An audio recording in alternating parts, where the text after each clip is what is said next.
10 frightening serial killers from Central Europe. Welcome to Creepshow, where we explore the darkest corners of human nature. In today's episode, we're diving into the terrifying history of Central Europe's most horrifying serial killers.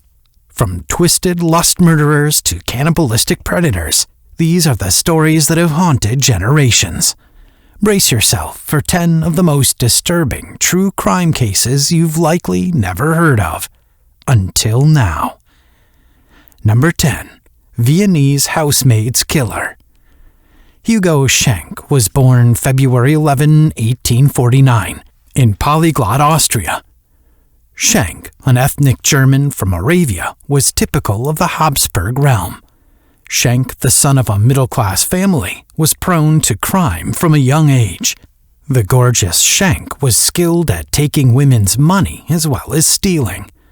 In the imperial city of Vienna, Schenk told women he was Polish aristocrat Winnipolski.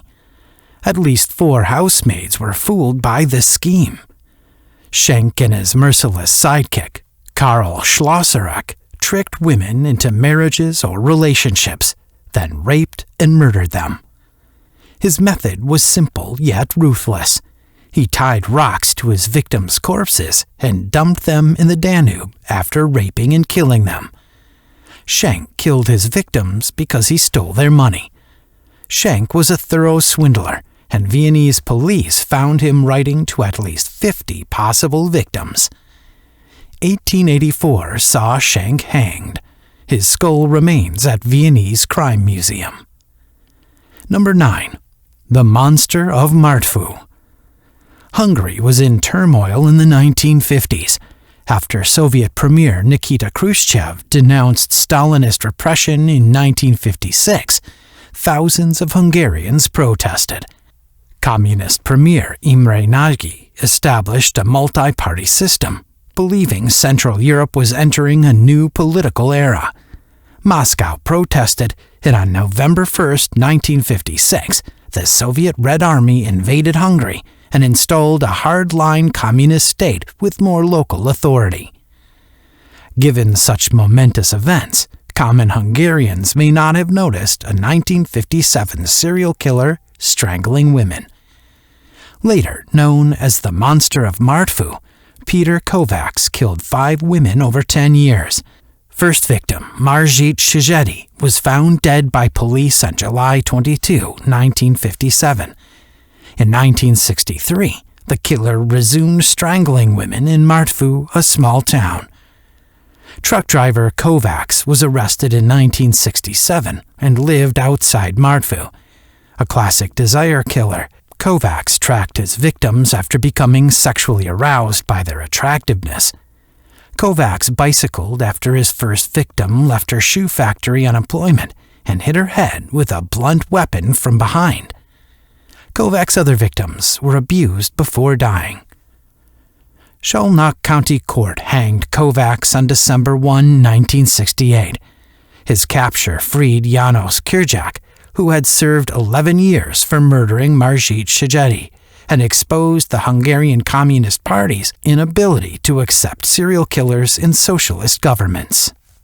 Number 8. Volker Eckert.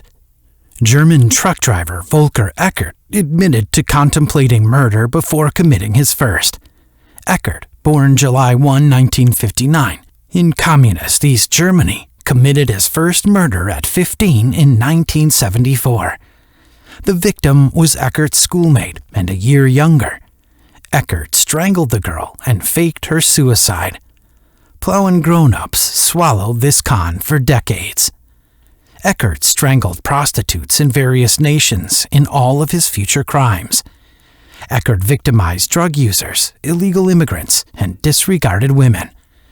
The fact that European police rarely interacted throughout Eckert's killing spree, mid-1990s to early 2000s, helped his case. Tragically, East German police knew Eckert. He was sentenced to 12 years for raping and assaulting an unidentified woman from 1988 until 1994. Eckert worked as a truck driver in Italy, France, Switzerland, and Spain after leaving prison. Eckert allegedly killed 5 prostitutes between 2001 and 2006. A Kenyan immigrant in France, a 24-year-old Spanish prostitute, a Russian immigrant in Catalonia, a 28-year-old Polish immigrant in Reims, and a pregnant 20-year-old Bulgarian lady. Eckert has also been accused of killing 7 prostitutes between 1987 and 2004. Eckert was nabbed in 2006 after a surveillance camera photographed his truck in the final murder scene. When police recovered Eckert's truck outside Cologne, they found gruesome photos of his victims, some of whom he tortured. Eckert committed suicide in his Bayreuth cell in 2007, evading justice again. Number 7. The Vampire of Krakow. Krakow, unlike Warsaw, which was nearly destroyed during World War II, retains its historic elegance. Born December 18, 1946 in this city, Karol caught. Karol's morbidity was typical of future serial killers. He enjoyed tormenting little animals.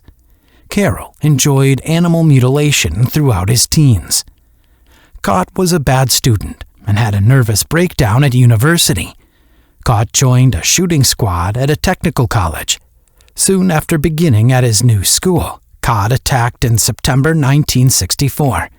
Karol stabbed an elderly woman in the back while she prayed at church. The woman lived. Mary Plitchie, 77, was unlucky. On Krakow's Jan Street, Kott stabbed the old woman to death on September 29, 1964. Next, he stabbed 11-year-old Leszka Kolka to death on February 13, 1966. Kott attempted to murder an 8-year-old child in April of that year, but she survived 8 stabs. Police caught Kott in June 1966 when a fellow student reported his activities. Kott received a life sentence in November 1967 after a lengthy Polish court battle. Kott was hung in May 1968, when this was changed to death. His age was 21. Number 6. The Nurse's Test. 30-year-old nurse Petra Zelenka thought his duty was to test hospital doctors. Zelenka's tests usually killed victims. 7 intense care unit patients at Havlikov Brod, Czechoslovakia, died abruptly between May and September 2006. All victims were anticipated to survive and were not terminal cases. Czech authorities arrested Zelenka in December 2006 for the 7 deaths.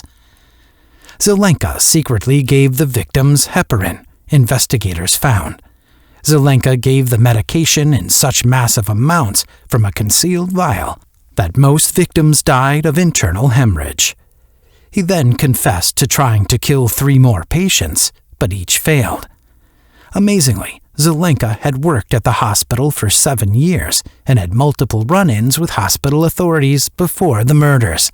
He was given life in prison in February 2008. Number 5. The Midday Murderer. Klaus Gossmann, a German serial murderer, shot his victims around midday in his hometown. Gossmann, born in Frankfurt in 1940, lived in Hersbruck, Bavaria, when he started killing people. Gossmann's father, a former Wehrmacht soldier, probably shaped him by telling him about killing American soldiers in World War II. Gossmann, 19, shot Ernst Hering and his girlfriend Valeska Eder, strangers. The couple answered the door to their apartment as Hersbruck's lunchtime church bells sounded, and Gossmann killed them. We heard nothing. 2 years later, Gossmann killed bank manager Erich Hallbauer and stole 3,000 marks from Deutsche Bank in Achenbruck. Another bank porter was killed by Gossmann that year. Throughout 1963 and 1966, Gossmann killed. In Nuremberg, he killed a gun shop owner, her son, and a businessman. When Bavarian police arrested him, one of his firearms had Elke scrawled on the grip. Gossmann said he wanted to kidnap and kill German actress Elke Sommer. "People are no more than inanimate things to me," said the frigid Gossmann, pragmatist. Number 4. Carnival Killer. Jürgen Bartsch was born unlucky, an illegitimate kid whose mother died of TB soon after his birth. Bartsch was raised by nurses. An Rhineland butcher in Langenberg adopted Jürgen at just about a year old. Unfortunately, the butcher's wife had obsessive-compulsive disorder and forbade Jürgen from playing with other kids for fear of getting dirty and sick. Jürgen, a traumatized young man, was forced to attend a tough Catholic school with military-style discipline after his parents removed him from his beloved school. Bartsch killed 4 more boys between 1962 and 1966, and later told authorities he had attempted or planned hundreds more. Bartsch usually lured his victims to an empty air raid shelter in Heger Street and beat them viciously.